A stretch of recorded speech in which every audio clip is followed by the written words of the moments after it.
Kant, autonomía y libertad. La noción de autonomía como independencia respecto de los objetos de deseo quedaba comprendida plenamente al contraponerla a la heteronomía como clave de los principios materiales. Pero autonomía quiere decir también autodeterminación de la voluntad. Para precisar el sentido estricto de autonomía recurre Kant a la idea de libertad. ¿Qué puede ser pues la libertad de la voluntad sino autonomía? Esto es, propiedad de la voluntad de ser una ley para sí misma. La voluntad es una especie de causalidad, y la esencia de toda causalidad es la legalidad. Pues bien, si ley es sinónimo de determinismo y en consecuencia de ausencia de libertad, y si la voluntad está determinada por leyes, parece entonces que de ningún modo podría ser libre. No obstante, el concepto de autonomía viene a salvar esta dificultad.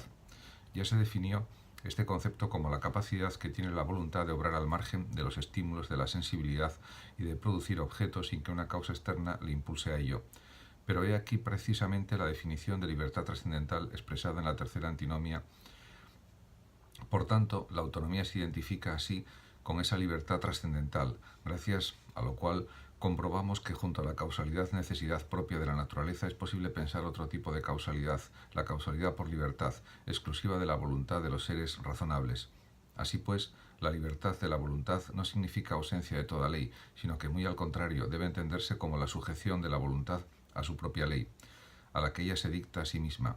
Decir entonces de la voluntad que es libre equivale a formular de otra manera el principio de la autonomía. Voluntad libre y voluntad sometida a leyes morales son una y la misma cosa. Si pues se supone libertad de la voluntad, síguese la moralidad con su principio por mero análisis de su concepto. La identidad existente entre la autonomía y la libertad pone de manifiesto el carácter de principio sintético a priori que tiene el imperativo categórico. La autonomía ordena una voluntad finita, no plenamente racional, que para hacerse buena obre según máximas que puedan universalizarse, es decir, obre moralmente.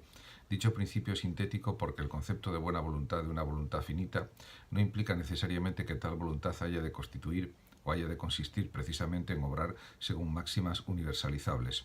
Las proposiciones sintéticas solo son posibles cuando dos conceptos quedan unidos por un tercero. En este caso es el concepto de libertad el que une a la noción de voluntad buena el de voluntad autónoma. La libertad no es una propiedad exclusiva de nuestra voluntad, sino que ha de atribuírsela a todos los seres racionales. Esta idea posee una validez indiscutible como concepto práctico, aún antes de que su existencia pueda ser demostrada, ya que al pensar un ser como racional y dotado de voluntad, habrá que conferirle la mencionada propiedad, el obrar moralmente. La presente afirmación significa que aunque la razón teórica no puede alcanzar una demostración de ese concepto, la razón práctica tiene que suponer siempre su realidad práctica, puesto que la actividad racional exige necesariamente la libertad. Saber que la libertad es un supuesto necesario de la razón pura práctica sirve, piensa Kant, para garantizar la validez de las leyes de la libertad, mas no la posibilidad de esas leyes y de su principio supremo.